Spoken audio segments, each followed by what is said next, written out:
বুঝলে প্রিয় প্রেম বাংলা আপনার বাবা মা ও প্রিয়জনের জন্য এক নতুন বাংলা গল্পের অভি দ্রুত ছুটে গিয়ে তৃষার গাল দুটো নিজের দু হাত দিয়ে চেপে ধরে। ত্রিশু চোখ খোল, আমি এসেছি, আমি অভি, আর কখনো তোকে ছেড়ে কোথাও যাব না। আমার ভুল হয়ে গেছে, মস্ত বড় ভুল হয়ে গেছে, আর কখনো এরকম ভুল করব না। দেখ, আমি সমস্ত পিছুঠান ছেড়ে তোর কাছে চলে এসেছি। তুই তো আমায় জানিস বল, আমি কত বড় অপদার্থ, কত বড় গাধা, সেটা তোর থেকে আর কে বেশি জানে বল। তুই আমায় ক্ষমা করবি না তিশু? তোর অভিজ্ঞকে একটাবার ক্ষমা চাওয়ার সুযোগ দিবি না? একটাবার আমার ভুলগুলো সংশোধন করার সুযোগ দিবি না তিশু? একটাবার আমাকে তোর ভাগের ভালোবাসাটা বাঁচতে দিবি না? বেঈমান, এইভাবে চলে যাবি অভিমান করে? প্লিজ একবার, শুধু একবার চোখ খোল। আগের মতো আমায় আবার মার, আঁচড়ে কামড়ে খিঞ্চে চুল ছিঁড়ে নিজের রাগ মেটা। শুধু আমায় ছেড়ে চলে যাস না তিশু। আপনি ভেতরে ঢুকেছেন কেন? বাইরে যান, আমায় দেখতে দিন। এভাবে ওনাকে উত্তেজিত করবেন না। ডাক্তার কেবিনে এসেই কড়া গলায় বলল অভিজ্ঞানকে। ও কাঁদতে কাঁদতে হাত জোর করে বলল, আমাকে একবার ওর সাথে কথা বলতে দিন ডাক্তার। আমার সাথে কথা বললেই ও সুস্থ হয়ে যাবে, আমি জানি। প্লিজ আপনারা ওনাকে বাইরে নিয়ে যান, আমাকে দেখতে দিন পেশেন্টকে। ওনার অবস্থা কিন্তু ডিটোরেট করছে। রুদ্র আর বিদিশা জোর করে ধরে বেঁধে টেনে হিঁচড়ে অভিজ্ঞকে বাইরে নিয়ে আসে। অভিজ্ঞান চিৎকার করে বলতে থাকে, আমায় একটাবার ক্ষমা করে দে তৃষা, না হলে তোর সাথে আমায় নিয়ে চল। আমি একা একা তোকে ছাড়া এই গোটা জীবন কাটাতে পারবো না। তুই আমায় যে কোনো শাস্তি দে, কিন্তু আমার থেকে দূরে চলে গিয়ে আমায় এত বড় শাস্তি দিস না তিশু। কাঁদতে কাঁদতে বাইরে বেরিয়ে মেজের ওপরেই হাঁটু মুড়ে বসে পড়ে অভি। প্লিজ অভিজ্ঞান দা, শান্ত হও, ডাক্তারকে দেখতে দাও কি হচ্ছে। রুদ্র ওর পিঠে হাত বুলাতে বুলাতে বলে, আমিই পারবো একমাত্র ওকে সুস্থ করতে, কেউ পারবে না, কেউ না। আমায় যেতে দাও ওর কাছে, তোমরা ছাড়ো আমাকে। কেন বেঁধে রেখেছো তোমরা আমায়? ওর কাছে কেন যেতে দিচ্ছিস না? ছাড় আমায় রুদ্র। ও যে একা একা বড় ভয় পায় থাকতে। এতগুলো বছর একা একা কি করে থাকলো ও? কতটা কষ্ট পেয়েছে শুধুমাত্র আমার ভুলের জন্যে। আমি কেন ওর জায়গায় নেই? ওকে কেন থাকতে হবে ওখানে? ওখানে তো আমার থাকার কথা। আমি চোখ থাকতে অন্ধ হয়ে যে পাপ করেছি তার শাস্তি তো আমাকে পেতে হবে। বেশ কিছুক্ষণ পর ডাক্তার কেবিন থেকে বেরিয়ে এসে গম্ভীর গলায় বললেন, আপনারা ভেতরে যান, শেষবারের মতো কথা বলে নিন। আর বেশি সময় নেই ওনার হাতে। কি বলছেন ডাক্তার? না ডাক্তার, এটা হতে পারে না।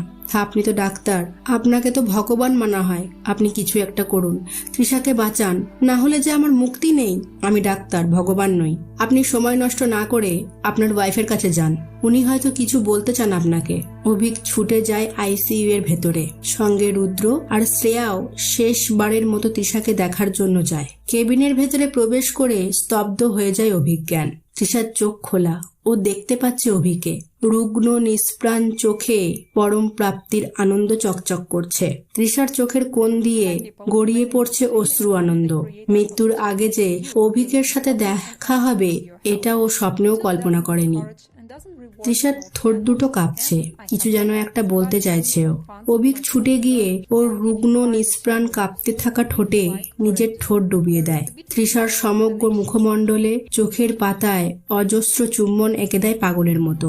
অনেক চেষ্টা করেও একটা কথা মুখ থেকে উচ্চারণ করতে পারে না তৃষা। ধীরে ধীরে প্রতিটা ইন্দ্রিয় তাদের কার্যক্ষমতা হারাচ্ছে ভিতরে ভিতরে। শুধুমাত্র চোখের দৃষ্টি আর কানের শ্রবণ ক্ষমতা এখনো হালকা অবশিষ্ট আছে। তুই শুয়ে আছিস কেন তৃষু? চল, বাড়ি ফিরতে হবে না? আবার নতুন করে সব শুরু করতে হবে? আমায় শাস্তি দিবি না? তোর সাথে কত অন্যায় করলাম সেগুলোর হিসেব না মিটিয়েই তুই চলে যাবি? এটা হতে পারে না। ওট বলছি, তুই তো জানিস তোকে ছাড়া আমি অচল। এই 3টে বছর শুধু তোর অপেক্ষায় বসেছিলাম। তুই আমার মনের কথা না শুনে মুখের কথা বিশ্বাস করে আমায় ছেড়ে চলে যাওয়ার জন্য অভিমান হয়েছিল খুব। আমি বিশ্বাস করতাম তুই একদিন ফিরে আসবি। আমাকে এরকম নিঃস্ব করে একা ফেলে কোথায় চলে যাচ্ছিস তুই? প্লিজ আমায় মার, যত খুশি মার। তৃষার অচল হাতটা নিজের মুখের ওপর এলোপাথারি চড়াতে থাকে অভি। জুতো পেটা কর আমায়। তোকে ধর্ষণ করার অপরাধে আমার নামে কেস কর পুলিশের কাছে। 3rd ডিগ্রি ট্রিটমেন্ট করতে বল আমার সাথে। আমার শরীরের সমস্ত চামড়া খুলে নে মেরে মেরে। আমি উফটুকুও করবো না, কথা দিচ্ছি। কিন্তু তুই আমায় ছেড়ে চলে যাস না। এটা যে আমার মৃত্যুর থেকেও বড় যন্ত্রণা। এটা আমি মেনে নিতে পারবো না তৃষু। তৃষার হাতের আঙুলগুলো কেঁপে ওঠে। সেটা দেখে শক্ত করে আঁকড়ে ধরে অভিজ্ঞান। কি বলবি বল? কি বলতে চাস বল না।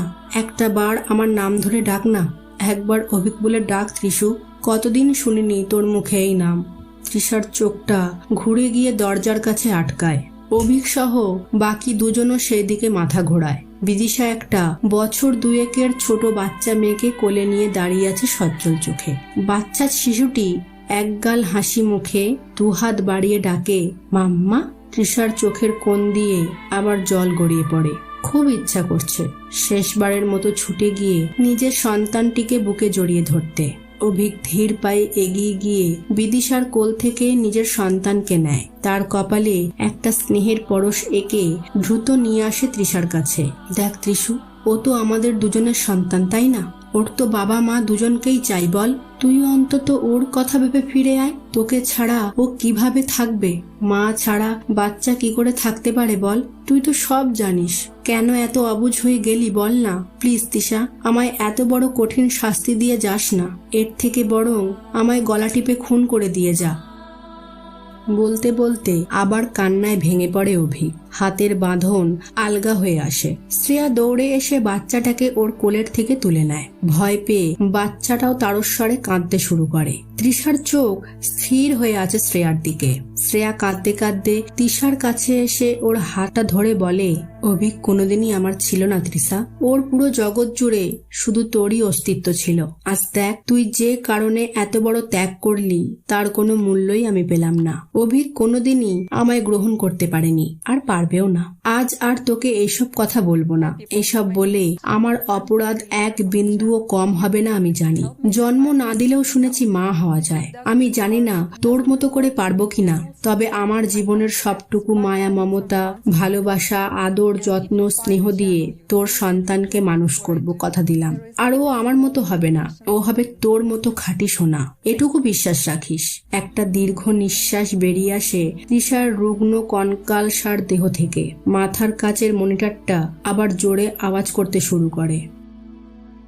আঁকাবাঁকা কক্ষপথ আবার সমান্তরাল রেখায় পরিণত হতে শুরু করেছে।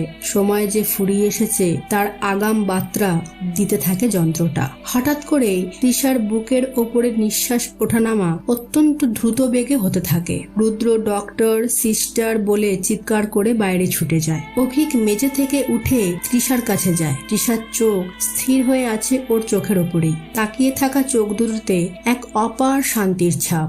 দেহের সমগ্র শক্তি একত্রিত করে একটা জোরে বুক ভরে নিঃশ্বাস নিয়ে তৃষা নিজের ডান হাতটা কাঁপতে কাঁপতে তুলে অভিকের গাল স্পর্শ করে। অভিক সাথে সাথে চেপে ধরে ওর গালে তৃষার হাতটা। তৃষার ঠোঁটের কোণায় খুব আবছা একটা প্রশান্তির রেখা ফুটে ওঠে। অভিকের চোখ চঞ্চল হয়ে পড়ার চেষ্টা করছে তৃষার চোখের ভাষা। না ত্রিশু, না না না, তুই যাবি না। তুই আমায় ছেড়ে যেতে পারিস না। তুই আমায় সারা জীবনের মতো জীবিত লাশ বানিয়ে যেতে পারিস না। তৃষার চোখ অভিকের চোখের ওপরে স্থির হয়ে থাকে, কিন্তু হাতটা আলগা হয়ে খসে পড়ে ওর গাল থেকে বিছানার ওপর। ওপরের মনিটর টু টু শব্দ করে দুটি সমান্তরাল রেখায় পরিণত হয়েছে। তাতে কোনো স্পন্দনের চিহ্ন নেই। বিস্ফোরিত দৃষ্টিতে তৃষার নিষ্প্রাণ চোখের দিকে তাকিয়ে থাকে অভিক। কাপা কাপা গলায় বলে, ত্রিশু, এই ত্রিশু, কি হয়েছে? কথা বল, কথা বল ত্রিশু। এই ত্রিশু, কথা বল। ত্রিশু, কথা বল বলছি, কথা বল। অভিক পাগলের মতো তৃষার দু কাঁধ ধরে ঝাঁকিয়ে চিৎকার করতে থাকে। এরই মধ্যে ডক্টর ত্রিপাঠী রুদ্রর সাথে প্রবেশ করে কেবিনে। অভিক ডাক্তারের হাত দুটো চেপে ধরে বলে, তো দেখুন না ডক্টর, এই তো ভালো ছিল, আমার সাথে কথা বলছিল চোখের ইশারায়, এখন বলছে না কেন? দেখুন না প্লিজ। ডক্টর ত্রিপাঠী অভিককে পাশে সরিয়ে তৃষার পালস চেক করে হতাশ ভাবে একটা দীর্ঘশ্বাস ফেলে। তৃষার খোলা চোখ দুটো নিজের হাতে বন্ধ করে দিয়ে বলে, I am sorry to say, she is no more. তুই এটা করতে পারিস না আমার সাথে, তুই এটা করতে পারিস না শয়তান। তৃষার পায়ের পাতা দুটো নিজের দু হাতে সজোরে চেপে ধরে সেখানেই বসে পড়ে অভিক। মৃত শরীরটার পায়ের পাতার ওপর ঠোঁট জোড়া শক্ত করে চেপে ধরে। তৃষার পায়ের পাতা কপালে ঠেকিয়ে জোরে জোরে কাঁদতে কাঁদতে বলে, তুই এটা করতে পারিস না ত্রিশু। আমাকে এইভাবে সারা জীবনের জন্য অপরাধী বানিয়ে এত বড় কঠিন শাস্তি দিয়ে চলে যেতে পারিস না। তোর যেভাবে খুশি আমার ওপর তোর রাগ মিটিয়ে নে। তুই চাইলে মাঝ রাস্তায় আমায় উলঙ্গ করে চাবুক মার, কেটে ফালা ফালা করে করে দে আমার শরীরটাকে, আমার দেহটাকে খুঁটির সাথে বেঁধে পাথর ছুঁড়ে মার, ক্ষতবিক্ষত করে দে আমায়। বিশ্বাস কর আমি কিচ্ছু বলবো না, কিন্তু তুই আমায় ছেড়ে চলে যাস না। আমি মরে যাব ত্রিশু, ফিরে আয় প্লিজ, একটাবার ফিরে আয়। আমি তোর সব অভিযোগ, সব ব্যথা, দুঃখ, কষ্ট, যন্ত্রণা আমার জীবন দিয়ে মুছে দেব, শুধু তুই ফিরে আয়। আমি কিচ্ছু চাই না, কিচ্ছু না। ত্রিশু একটা জোরে চিৎকার করে আবার জ্ঞান হারায় অভিজ্ঞান। চোখের সামনে দাউ দাউ করে জ্বলছে তৃষার জ্বলন্ত চিতা।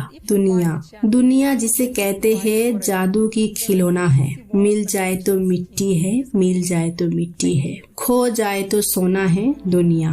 শ্মশানের পাশে ছোট্ট চায়ের দোকানটার রেডিওতে বেজে চলেছে জগজিৎ সিং এর গলায় চিরপরিচিত জনপ্রিয় গজল। পাশের হাইওয়ে দিয়ে মাঝে মাঝে ছুটে চলেছে দু একটা গাড়ি। শ্মশান লাগোয়া দোকানের ছাউনির নিচে বসেই হাত পা ছুঁড়ে বিলাপ করছে তৃষার মা বাবা। অভিকের বাবা মায়েরও একই অবস্থা। শ্রেয়ার কোলেই তৃষার মেয়ে ঘুমিয়ে পড়েছে সেই কখন। ওর অজান্তেই ওর সব থেকে প্রিয়, সব থেকে কাছের আপন মানুষটি পৃথিবীর মায়া ছেড়ে চির বিদায় নিয়েছে, টেরও পেল না ছোট্ট নিষ্পাপ শিশুটি। তৃষাকে কথা দেওয়ার পর থেকে শ্রেয়া এক মুহূর্তের জন্য বাচ্চাটাকে কোল ছাড়া করেনি, শত বলার পরেও। বুকে আঁকড়ে চেপে ধরে বসে আছে তখন থেকে। রুদ্র একটা বেঞ্চের ওপর মাথা নিচু করে চোখের জল ফেলে চলেছে ক্রমাগত। অভিক আবার সেই নিষ্প্রাণ পাথরের মতো গুম মেরে গেছে। একটা খুঁটির গায়ে হেলান দিয়ে দাঁড়িয়ে আছে জড় পদার্থের মতো। শেষকৃত্য ওকেই সম্পূর্ণ করতে হয়েছে স্বামী হবার দায় চুকাতে। শুধুমাত্র যন্ত্রচালিত একটা মানবের মতো কর্তব্যটা করিয়ে নিয়েছে সকলে মিলে ওকে দিয়ে। সদবা মানুষ শাঁখা সিঁদুর নিয়ে বিদায় হবে, স্বামীর হাতে মুখাগ্নি পাবে, এ কি কম ভাগ্যের কথা? প্রহসন শুধু চারপাশ থেকে যেন গিলে খাচ্ছে অভিককে।